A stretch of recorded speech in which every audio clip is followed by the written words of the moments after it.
อยู่บ้านก็เคยครับถ้าให้ไทนาโอ้แบบมันบ่มีผู้ชายนะโดย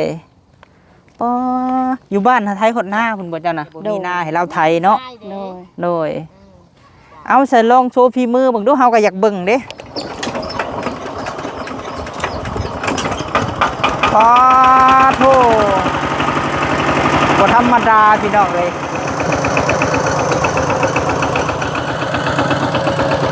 ได้บ่ลูกอีหลาได้บ่ลูกกูจักซอยแม่เอาตัวน้อยแหละลูกอีหลาบ่ได้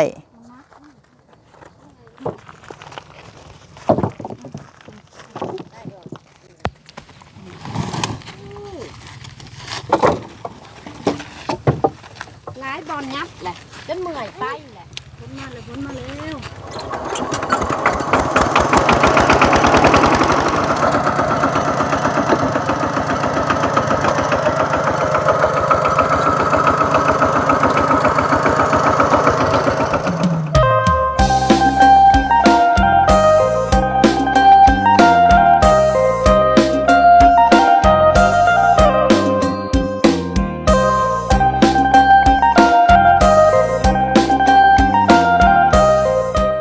โดยกราบทักทายสบายดีพี่น้องสุขุสุคนพี่น้องเอ้ยเนาะพบพ่อกับบ่าวพามีกันยังอยู่เพื่อนเอ้ยซาคือเก้าพี่น้องเอ้ยพอดีเอ้ยเพิ่นสิไปเบิ่งไม้ที่ว่าเพิ่นซื้อเนาะพี่น้องเนาะโอ้ทางอ้ายเฮาสบายดีเด้ออ้ายเด้อกำลังสิเฮ็ดอันนี้เตียงไปหาตัดไม้มาเจ้าสิซับภาคเอาบ่อ้ายหรืออยากซับภาคโอ้เป็นบ่ซับภาคกะอันนี้ไม่ไปบ้านเนาะคือสิซับภาคได้พี่น้องเอ้ยเพื่อนเฮาหังมีไม้สังไพ่อ้ายหักลำมันใหญ่ก็สิประมาณนี้แหละไม้สังไพ่ฮะ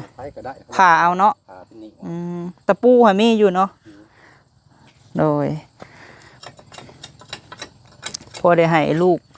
นั่งพี่น้องเอ้ยไปสิมุ้งบ่หรือว่าโล่งๆแบบสิเลยบ่มุ้งแนวมีผมใหม่อยู่ฟ้าโล่งเลยโดยมุ้งสิฮ้อนแม่นแหละเนาะพอได้นั่งถ้าสิยับมาพี่มันย้ายได้บ่นี่ฮะย้ายบ่ได้เนาะเคลื่อนที่เลยอยู่ในนี่เลยนะโอ้รุ่นพองามมาแรงมันผมมาแบบนี้โดย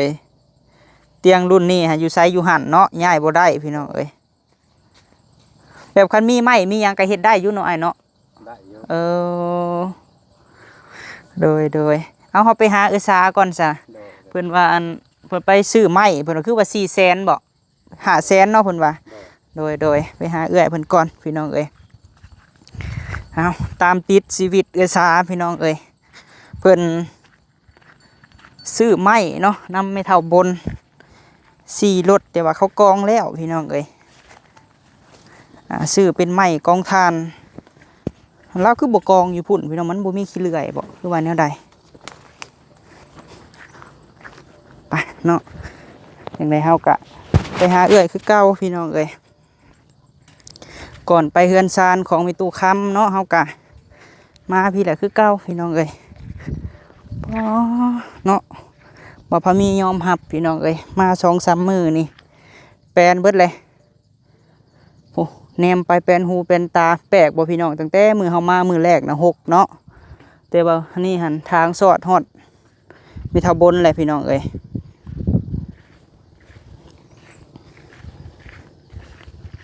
เดี๋ยวเข้าไปหาเพิ่นก่อน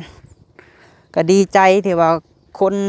ตูบ2ตูบอยู่นี่เพิ่นก็สามัคคีกันพี่น้องเอ้ยฮักแพงกันป้าโธ่ลุงแหล่เพิ่นปลูกยังเด้นี่เนาะพัวไม่เท่าบนพี่น้องเอ้ยโอ้เฮ็ดยังลุงสบายดีเด้อป้าโธ่เนาะโดยพอดีซอดซื้อซาเลยเนาะผู้พี่น้องเอ้ยเดี๋ยวสิบ่เห็นเฮามักบวบเลยโดยพี่น้องเอ้ยแม่นแล้วเนาะเอาบ่ได้ทางพี่น้องเอ้ยแฟนเติดอยู่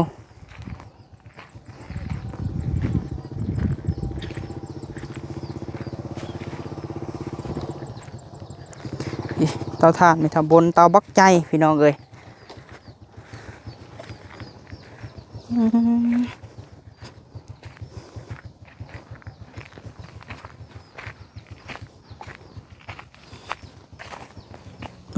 ทานก้อนขะโหลกขะเหล่อยู่เนาะเตาบักใหญ่หนึงอันนี้ได้ฮอด7-80บ่ได้พี่น้องไอ้เตาทานเพิ่นโอ้สบายดีเด้อเอ้ยเด้อโดยอันนี้บ่ไม้ที่ซื้อฮะโดยมันเพิ่นใช้ให้ 4รถเนาะแก่ไปบ่อนเราเองพุ่นแหละพี่น้องบัดนี้คันแก่ไปพุ่นแล้วสิเฮ็ดเตาใหญ่กว่านี้บ่ ก็ซ้ำนี่แหละซ้ำพื้น โดย เอาแต่ว่าสิบ่เฮ็ดยาวนะเฮ็ดสั้น โดย ๆใส่ซ้ำพื้น4โล เพิ่นกองไว้เนาะ โดยคนกองแล้วเพิ่นบ่ได้จูดแล้วเฮามาขอซื้อน้ำเพิ่น โดยดีแล้วเอ้ยบัดนี้หันสิเฮ็ดแนวได้แก่ปลายบัดนี้ ก็หารถไถเพิ่นแล้วเพิ่น ใช้เพิ่นแก่ให้ โดยเพิ่นมีรถไถก็ให้เพิ่นแก้ให้จ้างเพิ่น โดย ให้เพิ่นกินน้ำกินไหนนะ เป็นย่างปลาตัวนี้เนาะโอ้ยตัวปลาบนเพิ่นทางพี่น้องเอ้ยไก่สิสอดหาเอ้ยสาเลย โดย ฟื้นก็ขายทานก็ขายหาเงินหลายทางแท้นี่เนาะโอ้เพิ่นขายทานขายดีเนาะเอ้ยเนาะทาน โด นี่เนาะ ยเพิ่นควัดน้ำจนบ่ทันเอาคำมาซื้อ ส่วนหลายเขาเจ้ามาแต่เมืองผู้พี่น้องเอ้ยมาใส่รถจักรมาขาย เอามาซื้อเนาะ มื้อนั้นก็รถใหญ่เพิ่นมาถามก็เลยมีเท่านี้ว่าบรรจุนถาด โดยพอได้ขายเพราะว่าช่วงฝนเอ้ย โดย คนไปหาตัดไม้ตัดฟืนยากแน่แหละก็พอได้ขายอยู่ ยามแรงก็สิก็ได้ขายอยู่เนาะเพราะว่าบ่มีคนเฮ็ดทานหลาย ป้าสบายดีเด้อป้าเด้อ ไปดี โดย บ้านได้ โอ้ยเพิ่นว่าซื้อพื้นน้ำเจ้าบ่คือว่ารุดให้500,000บ่ โดย ขอบใจหลายๆเด้อป้าเด้อที่ว่าซอยเพิ่นโดย เอาลูกหลานมาก็บ่มีแนวเฮ็ดได้ป้าก็ว่าซื้อเอาซะพื้นป้านั่นล่ะ โดย ไปกองอยู่พุ่นแล้วว่ะ บัดนี้ให้เจ้าสิมาใส่ไม้อยู่นี่อีกแม่นบ่ แม่น โอ้เอาถือว่าต่างซอยกันเนาะป้าเนาะ โดยซอยลูกซอยหลานเขามาเขากับบ่จักแนวเฮ็ดแนวหาเด้ ได้กำไรอยู่ดอกเอ้ยไม่ตายเบิดเลย โดย เผาแล้วก็นอนเฝ้าคือสิง่ายไม่งามอยู่ดอกเพราะว่าอัน จะไม่เข่งได้ โอ้ ไม่เข่งกับไม่อลาง โดย ป้าการนั่งจากอันขวัดต้นนั้นเด้ โอ้ ถ้าแม่นป้าบ่อยากขวัดต้นนั้นกับป้าก็กล้องให้มันแล้วกระทุ่มอันนี้ลูกหลานมาแล้วก็ป้าให้ลูกหลานเอาไปกล้อง แม่น เพราะ แม่น เพิ่นมีเวียกเฮ็ด แม่นแหละเนาะพอได้มีเวียกเหตุงานทำมาใหม่เริ่มใหม่พี่น้องเอ้ย ใหม่มาใหม่ ฝากพ่อแม่พี่น้องเบิ่งคลิปและซื้อทานซอยเอ้ยสานี่เด้อพี่น้องเอ้ย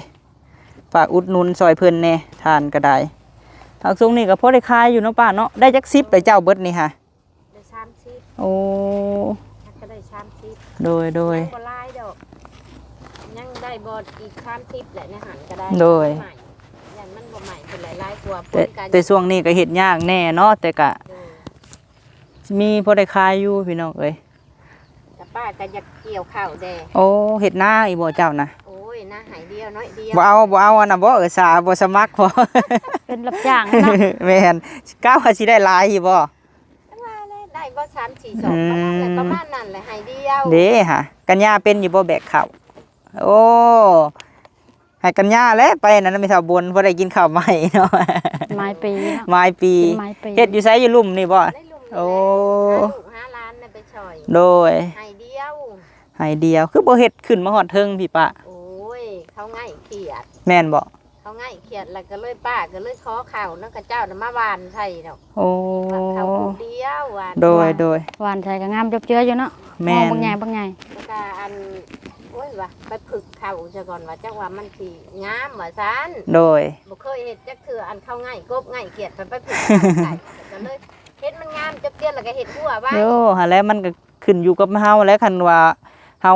มันเฮ็ดมันก็ได้กินนั่นแหละเนาะบ่ได้ทายจักดีแม่นบ่ บ่ได้ใช้จักดีแล้ว โอ้ บ่ได้ใส่ปุ๋ยอีก โดย ธรรมชาติของมันนะเป็นก็เป็น หลุมนี่มีให้หน้าพี่น้องเอ้ยหลุมนี่เอาไว้เฮ็ดขึ้นมาฮอดเทิงนี่คือสิได้หลายสอบอยู่เนาะ เออ โดย 4-5ไห้บ่ได้เป็นไหนาเนาะ โอ้ เป็นไหนาก็หลายไห้อยู่ โดย แต่ว่า โดย เพิ่นก็ปะมาได้หลายปีเลยแหละ โดย เฮาก็บ่ได้ก็ป้าอยู่ในนี่ก็หลายปีหักก็บ่ได้ช่างสิเฮ็ด โดย ก็เข้าง่ายเขียดก็คู่ปี บัดเข้าหาจักขู่หาวานฮะ คู่หนึ่งคู่ดำ เข้าคู่หนึงได้ให้หนึงพี่น้องเอ้ย ได้ให้หนึ่ง งามอยู่เนาะ เออ เห็นกายไปไกลมาทั้งพุ่นก็เห็นงามอยู่พี่น้องเอ้ย กระซุกและอยากเกี่ยวและมันหังเห็นได้บ่แดดนี่ แม่นแม่น อยู่คุมือ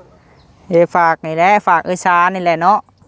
เบิ่งกันได้แม่ป้าอีต้นเฮาก็ได้ ใกล้แล้วก็สิหาลูกหาหลานลงไปเกี่ยวซอยพอได้กิ แม่ น น กัน แม่น มันบ่หลวงบ่หลายดอก โดยแม่นแหละ แม่นมันแดดกับมือเดียวกันแล้วดอกให้ แม่นโดยแม่นแล้วเนาะฮะรถไทยรถไทยแก่นี่บ่ไผสิขับใช่ปะนี่เอาเป็นใช่บ่ครับนะเฮ้ย เป็นอยู่ โอ้แม่นบ่ อยากให้ลูกหลานเอารถไทยน่ะมาใช้เอา เอาลองมึงดูสึกเอ้ยสา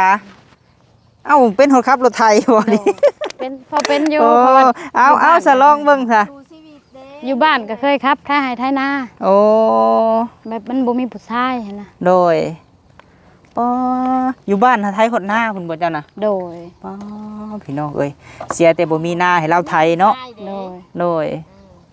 เอาใส่ลองโชว์ฝีมือเบิ่งดูเฮาก็อยากเบิ่งเด้ กันมาเอ้ยแม่เจ้าสิเอารถไทยมาใส่ลูก ไปเนาะ อันนอกก็บ่มีลมดอกที่หัว จักปีเลยนี่บ่ได้ขับนี่เอ้ยยังจำได้อยู่บ่ โอ้ยหลายปีแล้วนะ หลายปีแล้วเอ้าสิได้อยู่บ่ ลองมึงดูเนาะ โดย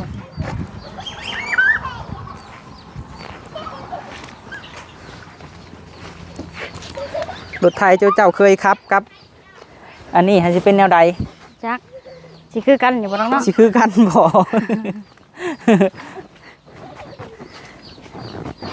เอารถจักจะออกก็ รถจักรเขาออกบ่ โดย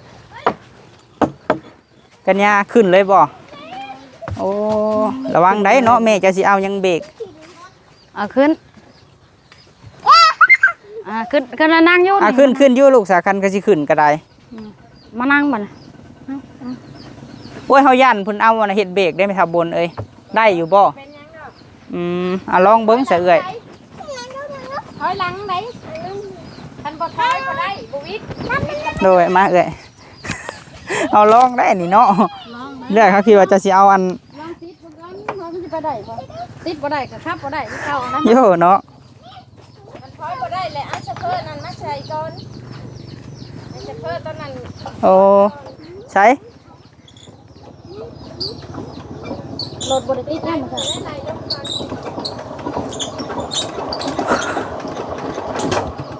โย ก่อนเลยต้องก่อน มีหยังเนาะไล่ลมบาดนี่ มันบ่ได้ติดเถิงนี่เด้ โอ้ รถบ่ได้อุ่นเครื่อง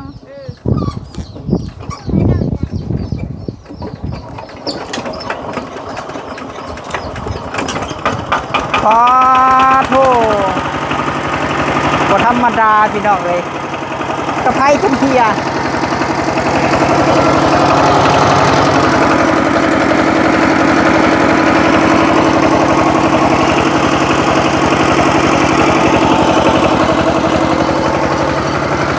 โคตรดีพี่น้องเลย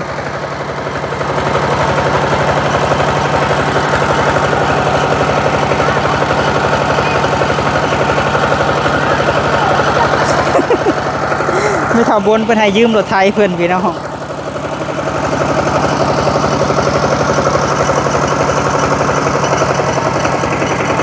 รถไทยมาได้ทางหลังเอ้ย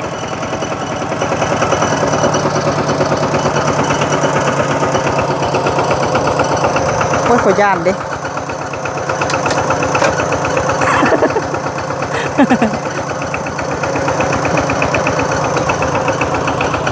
ได้บ่อ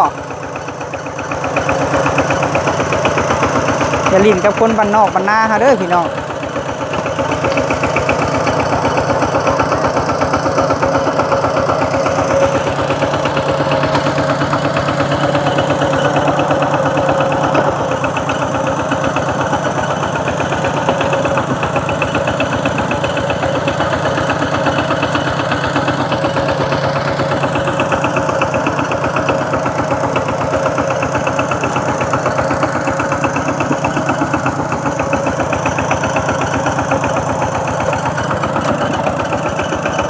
เป็นเฉยเนาะ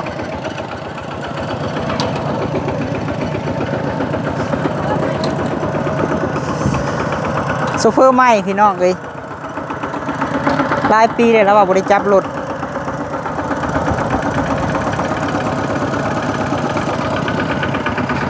ว้าทางนี้ไปแก้ไม้บ่ทางนี้เนาะ ในบ้านทุ่งพี่น้องเอ้ยโดย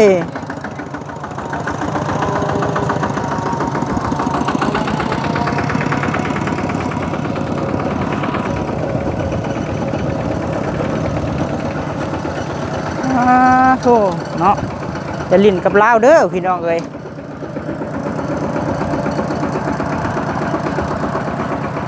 พวกเพื่อนก็คือสิเป็นอยู่ละวันน้องขับเนาะ โดย เป็นทั้งผัวทั้งเมียก็โอ้คักอยู่ได้พี่น้องเอ้ย เขาได้อยู่ เอาเจอของแท้แล้วพี่น้องเอ้ยบาทนี่กินมาบุปากนี่ก็ขับเป็นรถไทยผู้ ได้แล้วบัดนี้ คนเอาบ่หรือว่าทอยไปใกล้เลยบ่ กระสุนซีวิมแห้ง โดยตั้งแต่น้องทงผู้แหละพี่น้องเอ้ยถ้าไผเบิ่งไม่ปลาบนก็ได้ตั้งแต่น้องทงมาอยู่ใหม่ๆเนาะน้องทงยังบ่คักมีตู้ค้ำอีกวันนี้ยังจากน้องทงแล้วปานางมีเฮือนมีตู้ค้ำบัดนี้วันนี้เอ้ยช้าอีกพี่น้องเอ้ย ได้แล้วได้แล้วได้แล้ว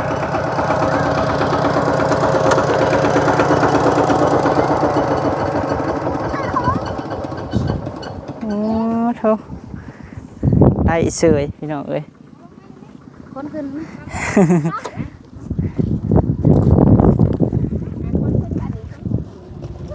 สาวดวงได้เป็นอยี่บ่ครับฮะสบายดีเด้อโดย ครึ่งหนึงได้ ครึ่ง คือเอาครึ่งหนึ่งเออ เพราะว่าสิมาม่าอันนี้ว่า แมน พร้อมอยู่นี่เลยเพิ่นชื่อแล้วเพิ่นเชื่อเมื่อเฮ็ดอยู่พุ่น แม่เจ้าวาอันสิหาเล่าสิใส่ตัวไม้แล้ววะ สิหามาใส่ใหม่มันเป็นกองเลยเด้มีแต่เอาผล ไอ้คนหนาเมื่อเห็ดอยู่พุ่นอันสบายมันใกล้ลุกกลางค่ำกลางคืน โดย นี่ลมเลย หากาสิเอามาใส่กับโบรายเนาะเพราะว่ากองไม้ก็ได้ ให้ลูกหลานเอาเมื่อจูดอยู่พุ่นเลยมันใกล้เขาลุก โดย เบิ่งทานเดี๋ยวเขาเห็ดหันเห็ดนี่ค้างหันค้างนี่ผัดเขา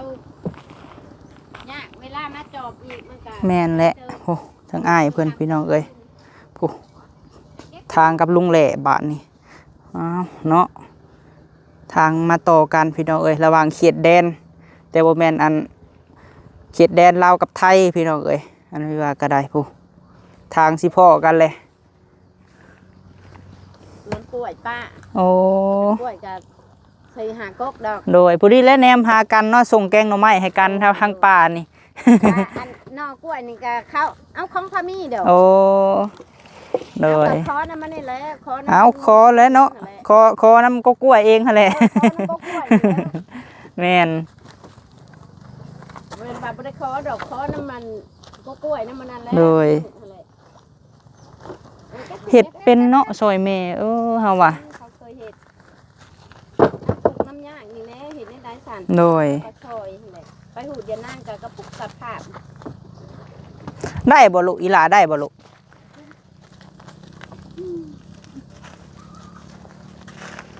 แต่บริไปหงเฮียนผมก็จะหูดยานั่งได้เท่าละ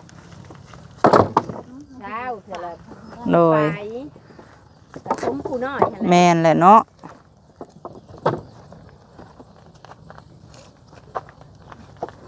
เบิ่งละ4 ปีพี่น้องไอ้ยฮู้จักซอยแม่เอาตัวน้อยแหละลูกอีหลาบ่ได้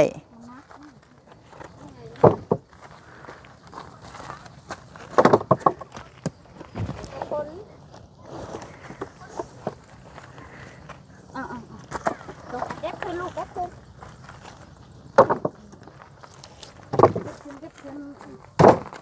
พอเพิ่นก็เฮ็ดเตียงเฮ็ดบนเตียงบนอยู่แล้วเราก็ได้บ่ได้ลูกนั่งพันว่ากินข้าวก็สิกินอยู่ในก็มันก็สิมีแต่หมดเนาะประบน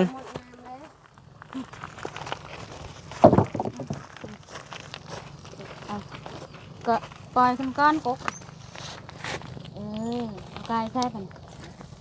ย่อมันย่อย่อ ได้ก่อน ใส่บ้อม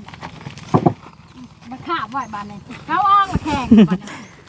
ย่อเลยจ้ะย่อทางท้ายมันย่อทางท้ายมันอยู่บนไปเลย มาแล้ว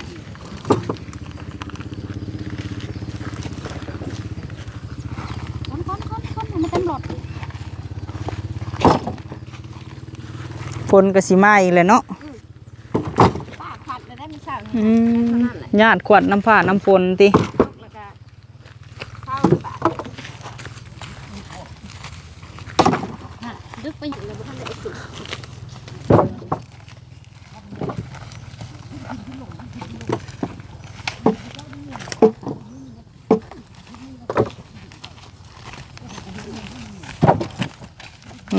สัตว์ถึงหัวน้องได้หลายบ่มีไฟจับกล้องให้พี่น้องเอ้ย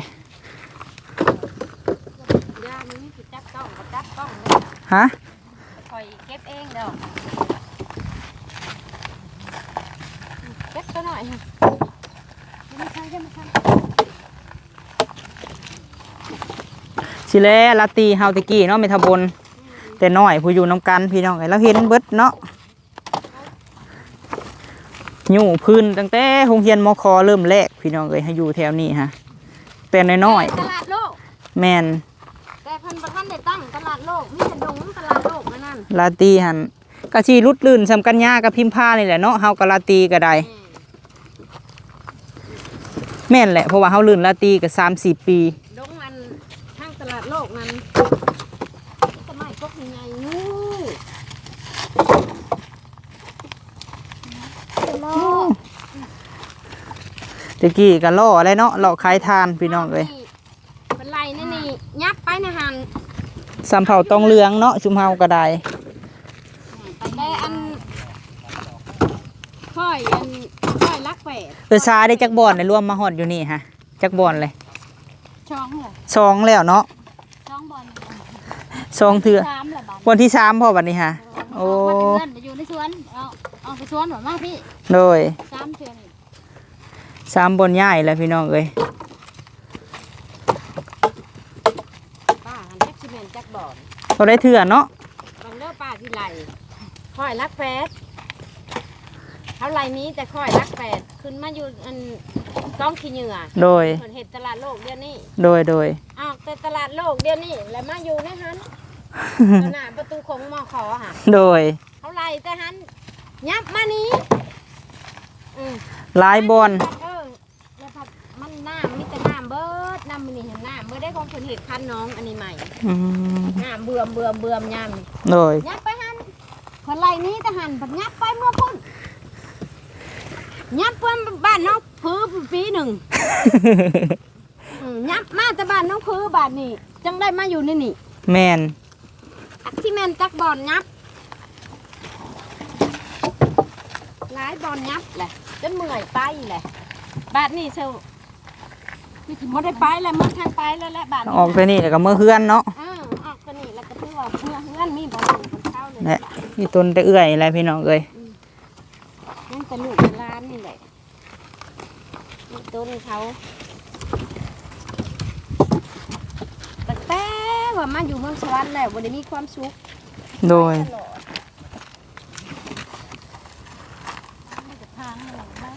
ทางสอดกันเลยครับครู เราเอาเกี่ยวเขาไปเกาะปล่อยเอามีเอาขาเขาไปทางเกี่ยวแล้วปลานิลแล้วเกาะเลยดึงเกาะเลยดึง เนื้อน้ำแค่เหลือมันจังบ่ปาก นี่พิมพ์หานี่เจ้า อีหลายอย่าเอาตัวใหญ่เด้อลูกเด้อ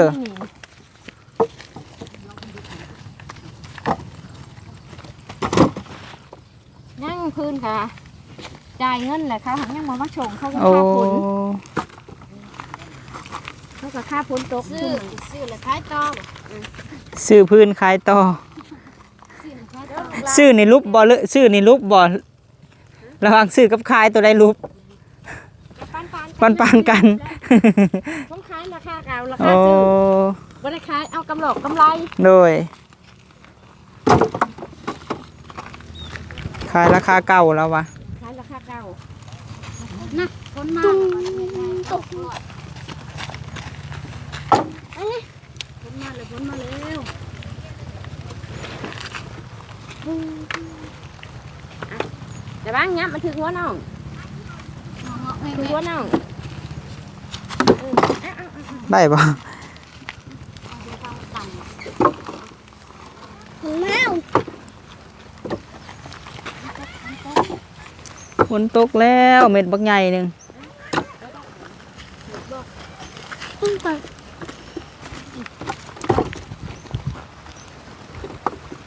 พื่อนสี่รถได้ชื่อ400,000 โอ้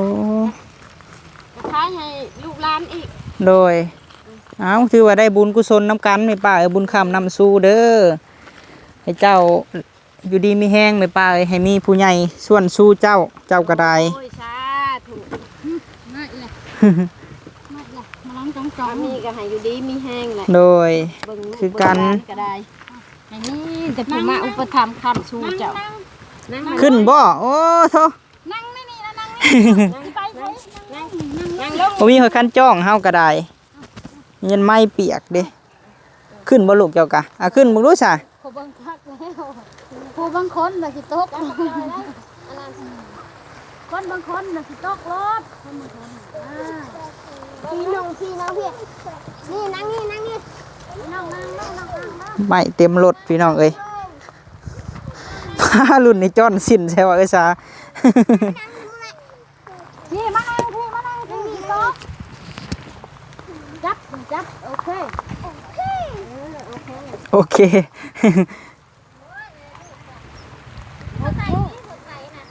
พอแล้วจนหน่อยบีมันสิแตก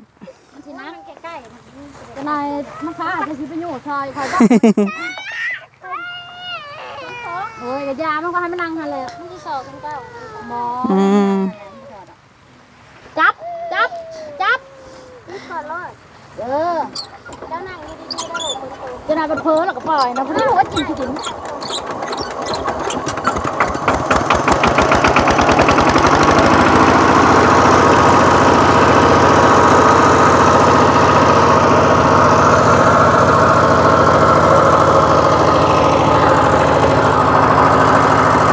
เอาได้กินนี่ฮะรถเป้าอันนี้รถมีอันมีพื้น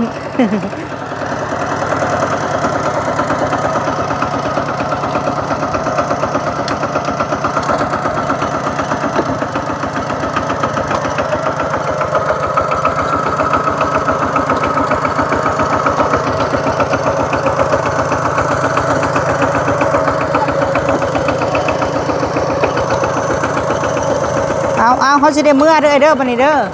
โดยเอาพี่น้องเอ้ยก็สิประมาณนี้แหละเนาะคลิปนี้ก็ได้เอ้ยเพิ่นมาคนเอาไม้พี่น้องเอ้ยบ๊ายบายลูกสบายดี โดย